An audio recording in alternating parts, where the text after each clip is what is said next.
আসসালামু আলাইকুম।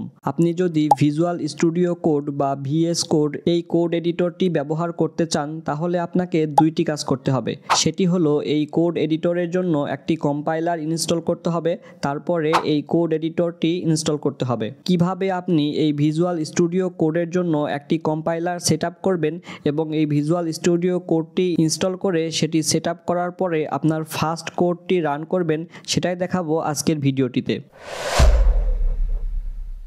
প্রথমেই আমি ভিজুয়াল স্টুডিও কোডের জন্য যে কম্পাইলারটি প্রয়োজন হবে MinGW, আমি এই কম্পাইলারটি ডাউনলোড করে ইনস্টল করে নিব।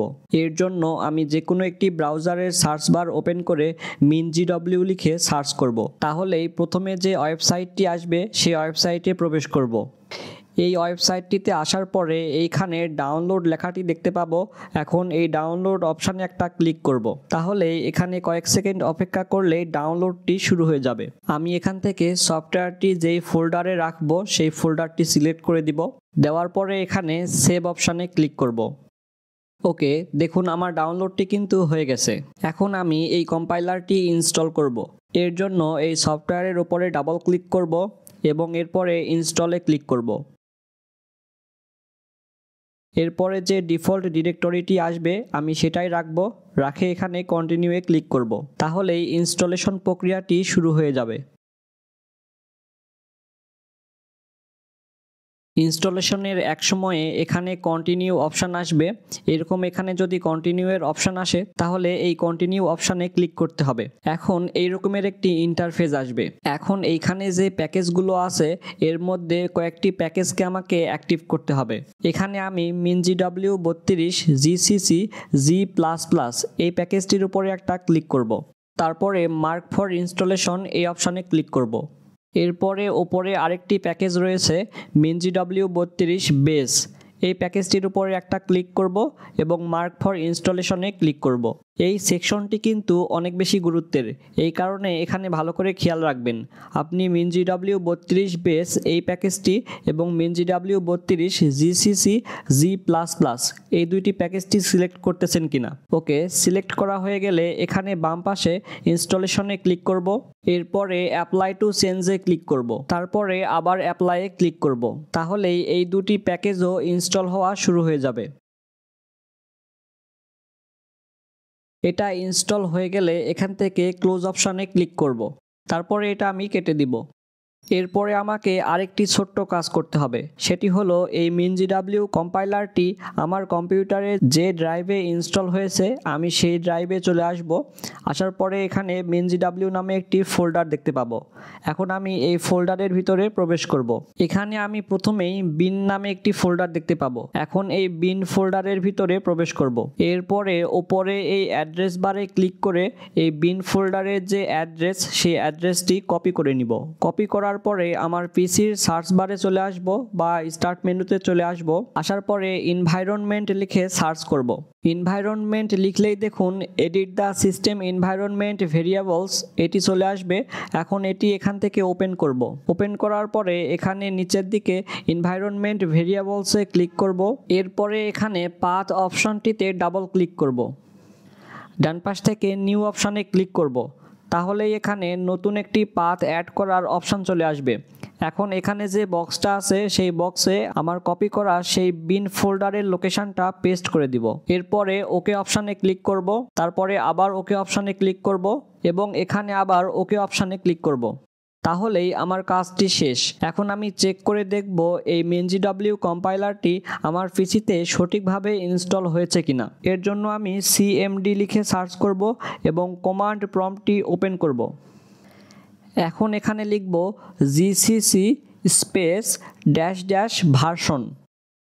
লিখে ইন্টারে প্রেস করলেই দেখুন আমার এই পিসিতে MinGW কম্পাইলারের GCC কত ভার্সন ইউজ হচ্ছে বা কত ভার্সনটি রান হচ্ছে সেটা এখানে দেখাবে। ওকে, এখন আমি বুঝে নিলাম যে আমার এই পিসিতে কম্পাইলারটি সঠিকভাবে ইনস্টল হয়ে গেছে। এখন আমি কি করব, ভিজুয়াল স্টুডিও কোড এই কোড এডিটরটি ডাউনলোড করব।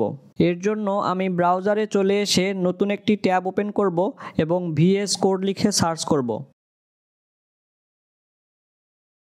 প্রথমেই যে ওয়েবসাইটটি চলে আসবে এই ওয়েবসাইটে ক্লিক করব। এরপরে এখানে ডাউনলোড ফর উইন্ডোজ এই অপশানটি চলে আসবে। আমি এই অপশানে ক্লিক করব। ক্লিক করলেই এই কোড এডিটরটি ডাউনলোড শুরু হয়ে যাবে। ওকে, এখন আমার এই সফটওয়্যারটি ডাউনলোড হয়ে গেছে। এখন আমি এই সফটওয়্যারে ডাবল ক্লিক করব। এখন এখান থেকে আই অ্যাকসেপ্ট দ্য এগ্রিমেন্ট এই অপশানটি সিলেক্ট করব এবং এরপরে নেক্সট অপশানে ক্লিক করব। তারপরে আবার নেক্সট অপশানে ক্লিক করব, দেন আবার নেক্সট অপশানে ক্লিক করব। এখন এখানে ক্রিয়েট এ ডেস্কটপ আইকন এই অপশানটি সিলেক্ট করব এবং তারপরে নেক্সট অপশানে ক্লিক করব। ক্রিয়েট এ ডেস্কটপ আইকন আপনি যদি সিলেক্ট না করেন তাহলে আপনার ডেস্কটপে কিন্তু ভিএস কোডের যে আইকন সেটি দেখাবে না, কিন্তু কোড এডিটরটি ঠিকই ইনস্টল হয়ে যাবে। সেক্ষেত্রে আপনি আপনার স্টার্ট অপশানে ক্লিক করার পরে ভিএস কোড বা ভিজুয়াল স্টুডিও কোড লিখে সার্চ করে সফটওয়্যারটি ওপেন করতে পারবেন। আমি এই ঝামেলাটি এড়ানোর জন্য এখানে ক্রিয়েট এ ডেস্কটপ আইকন এই অপশানটি সিলেক্ট করেছি। ভালো হয় আপনারা এই অপশনটি সিলেক্ট করবেন। এরপরে ইনস্টলে ক্লিক করব, তাহলেই এটি ইনস্টল প্রক্রিয়া শুরু হয়ে যাবে। ইনস্টল হয়ে গেলে এখানে ফিনিশে ক্লিক করব। এখন আমার এই ভিজুয়াল স্টুডিও কোড এডিটরটি ওপেন হবে। এখানে প্রথমেই এই রকমের ইন্টারফেস দেখাবে। এখান থেকে আপনি চাইলেই কিন্তু আপনার এই কোড এডিটরের থিম সেটি চেঞ্জ করে নিতে পারবেন। আমি এখান থেকে ডার্ক মডার্ন এই থিমটি রাখবো। এখন এটা একটু বড় করে নিই, তারপরে আমি এটা এখান থেকে কেটে দিব। এখন এই ভিএস কোড এডিটরে কোনো কোড লেখার পরে সেটি রান করার জন্য প্রথমেই আমাকে এখানে কয়েকটি এক্সটেনশন ইনস্টল করতে হবে। এর জন্য আমি এই এক্সটেনশন অপশনটিতে ক্লিক করব। করার পরে আমি এখান থেকে দুইটি এক্সটেনশন ইনস্টল করে নিব। প্রথমে আমি এখানে কোড রানার লিখে সার্চ করব, তাহলে এখানে কোড রানার নামে একটি এক্সটেনশন চলে আসবে। এখন আমি এই এক্সটেনশনে ক্লিক করব, তারপরে এখানে ইনস্টল অপশনে ক্লিক করে এটি ইনস্টল করে নিব। এটি ইনস্টল করার পরে আমি এখানে আরেকটি এক্সটেনশন ইনস্টল করব, সেটি হলো সি প্রোগ্রামিং এর জন্য।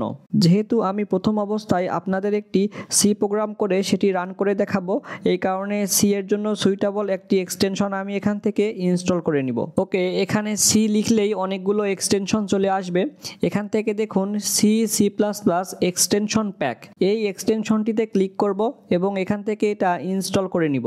এটি মূলত একটি প্যাকেজ এক্সটেনশন, মানে আপনি যদি এই এক্সটেনশনটি ইনস্টল করেন তাহলে অটোমেটিক কিন্তু টোটাল 3টি এক্সটেনশন ইনস্টল হবে। এটি হলো 3টি এক্সটেনশনের একটি প্যাকেজ। যেহেতু এর মধ্যে টোটাল 3টি এক্সটেনশন আছে, তাই এই এক্সটেনশনটি ইনস্টল হতে একটু সময় লাগবে। আমি একটু সময় দিয়ে অপেক্ষা করব। এর মাঝে আমি আপনাদের বলে রাখি, আমি এই ভিডিওর পরবর্তীতে আরও 2 থেকে 3টা ভিডিও রিলিজ করব, যেই ভিডিওগুলোতে আমি দেখাবো এই ভিএস কোডে সি প্রোগ্রাম, পাইথন ও HTML CSS এর জন্য কোন এক্সটেনশনগুলো জরুরি এবং কোন এক্সটেনশনগুলো অবশ্যই আপনাকে ইনস্টল করতে হবে। আপনি যদি কোডিং জগতে নতুন হয়ে থাকেন এবং বেশি বেশি কোডিং প্র্যাকটিস করতে চান, তাহলে আমার পরবর্তী ভিডিওগুলো দেখার আমন্ত্রণ রইল। কারণ একটি বিষয় মনে রাখবেন, এই ভিএস কোড এডিটরের ক্ষেত্রে এক্সটেনশন হলো এমন একটি জিনিস যেটি আপনার কোড করাকে করে তুলবে আরও বেশি আনন্দদায়ক, সহজ এবং অনেক বেশি ফাস্ট। তাই আপনি যদি সহজেই এবং দ্রুত কোডিং শিখতে চান, তাহলে অবশ্যই কিন্তু এখানে যে এক্সটেনশনগুলো আছে, কোন এক্সটেনশনগুলো কোন কোডের জন্য পারফেক্ট, সেগুলোর ইউজ আপনাকে জানতে হবে। আমার এই এক্সটেনশনগুলো এখানে ইনস্টল হতে থাক। আমি এখান থেকে এটা কেটে দিব। দেওয়ার পরে এই এক্সপ্লোর অপশানে ক্লিক করব। আমি একটু এক্সটেনশন এই অপশানটিতে আবার ক্লিক করব। দেখুন আমার এক্সটেনশনগুলো ইনস্টল হয়ে গেছে। আমাকে প্রথমে কি করতে হবে, এখান থেকে ফাইল এই অপশানটিতে ক্লিক করতে হবে। তারপরে এখান থেকে নিউ টেক্সট ফাইল এই অপশানটিতে ক্লিক করব। তাহলে এইরকমভাবে আমার এখানে নতুন একটি টেক্সট ফাইল লেখার অপশান চলে আসবে। এখন আমাকে প্রথমেই আমি যে ফাইলটি লিখব সেটি সেভ করতে হবে। এটি কিন্তু সবচেয়ে গুরুত্বপূর্ণ। আপনি যে কোডটি লিখতেছেন সেই কোডটি যদি আপনার কম্পিউটারের মেমোরিতে কোনো জায়গাতে বা কোনো ফোল্ডারে সেভ করে না রাখেন, তাহলে সেটি কিন্তু প্রিন্ট হবে না। এই কারণে প্রথমেই আপনি এখানে আসার পরে আপনি যে কোডটি করবেন বা যে ফাইলটি লিখবেন সে ফাইলটি প্রথমেই সেভ করে রাখবেন। আমি এখানে আবার ফাইল অপশানে ক্লিক করব। তারপরে এখান থেকে সেভ অ্যাজ এই অপশানে ক্লিক করব। এখন আমি যেই ফোল্ডারটিতে সেভ করতে চাচ্ছি সেই ফোল্ডারটি সিলেক্ট করব এবং এখানে ফাইল নেম আছে, এইখানে আমি দিয়ে দিব test.c। এই বিষয়টি আপনি ভালো করে খেয়াল করবেন। আমি কিন্তু এখানে সি প্রোগ্রাম লিখতেছি, আর সি প্রোগ্রামের প্রত্যেকটি ফাইলের এক্সটেনশন হলো .c। এই কারণে আমি যে ফাইলটির মধ্যে কোডটি লিখব সেই ফাইলটির একটি নাম দেওয়ার পরে .c দিতে হবে। এখান থেকে যদি আমি .c না দেই তাহলে সেই ফাইলটি কি টাইপের, সেটি কি সি প্রোগ্রাম নাকি জাভা স্ক্রিপ্ট নাকি পাইথন, সেটি কিন্তু এই কোড এডিটর আইডেন্টিফাই করতে পারবে না, ফলে সেই ফাইলটি কিন্তু রানও করতে পারবে না। এই কারণে এখানে আমাকে সঠিক এক্সটেনশনটি দিতে হবে। তারপরে এখানে টাইপে ক্লিক করব, করার পরে উপর থেকে অল ফাইলসে ক্লিক করব। এখন আমি এটা সেভ করব। দেখুন সেভ করার সঙ্গে সঙ্গে কিন্তু এখানে নামটি চেঞ্জ হয়ে গেল, test.c চলে আসলো এবং নামটির আগে কিন্তু একটি সি এর আইকন দেখাচ্ছে। তার মানে কিন্তু এই কোড এডিটরটি আমি যে সি কোড লিখতে চাচ্ছি বা সি প্রোগ্রাম লিখতে চাচ্ছি সেটি কিন্তু বুঝতে পেরে গেছে। ওকে, এখন আমি এখানে একটি প্রাথমিক সি কোড লিখব। লেখার পরে এই কোডটি কিন্তু আমি দুইভাবে রান করতে পারবো। এখানে দেখুন একটি রানের অপশান আছে, আমি চাইলে এখান থেকেও রান করতে পারবো। আবার এইখানে দেখুন রান নামে একটি অপশান আছে, আমি চাইলে কিন্তু এখান থেকেও এই কোডটি রান করতে পারবো। আমি এখানে প্রথমে রান অপশানটিতে ক্লিক করব। করার পরে দেখুন এখানে কয়েকটি অপশান পাবো। এর মধ্যে প্রথমে আছে স্টার্ট ডিবাগিং, তারপরে আছে রান উইথাউট ডিবাগিং। যে কোনো কোডকে আমি যদি রান করতে চাই তাহলে কিন্তু প্রথমেই কোডটি ডিবাগ করে নেওয়া উচিত। ডিবাগিং হলো আপনার কোডটাকে প্রথমে চেক করে আপনার কোডের মধ্যে যদি কোথাও ভুল থাকে তাহলে সেটি আইডেন্টিফাই করবে এবং আপনার এই ফাইলটি কম্পাইল করবে। আমি চাইলে কিন্তু এখান থেকে ডিবাগ না করেও আমার এই কোডটি রান করতে পারবো, কিন্তু উত্তম হলো ডিবাগ করা। আমি এখানে স্টার্ট ডিবাগিং এই অপশনে ক্লিক করব। এখানে কিন্তু একটি ডিবাগার সিলেক্ট করতে হবে। এইখানে আমি যে MinGW এর জিসিসি কম্পাইলারটি ইনস্টল করলাম সেই কম্পাইলারটি এখান থেকে সিলেক্ট করতে হবে। এর জন্য এখানে প্রথমেই যে অপশনটি আছে সাজেস্টের মধ্যে C++gdb/lldb, আমি এই অপশানে একটা ক্লিক করব। এই অপশানে ক্লিক করলেই দেখুন সি এবং C++কে ডিবাগ করার জন্য এখানে একটি কম্পাইলার শো করাচ্ছে। আর এই কম্পাইলারটি হলো আমরা কিছুক্ষণ আগে যে কম্পাইলারটি ইনস্টল করলাম MinGW কম্পাইলার, সেটি। এখন আমি এখান থেকে এই পাথটি সিলেক্ট করব। এখন দেখুন এখানে আমার টার্মিনালটি ওপেন হয়ে গেছে।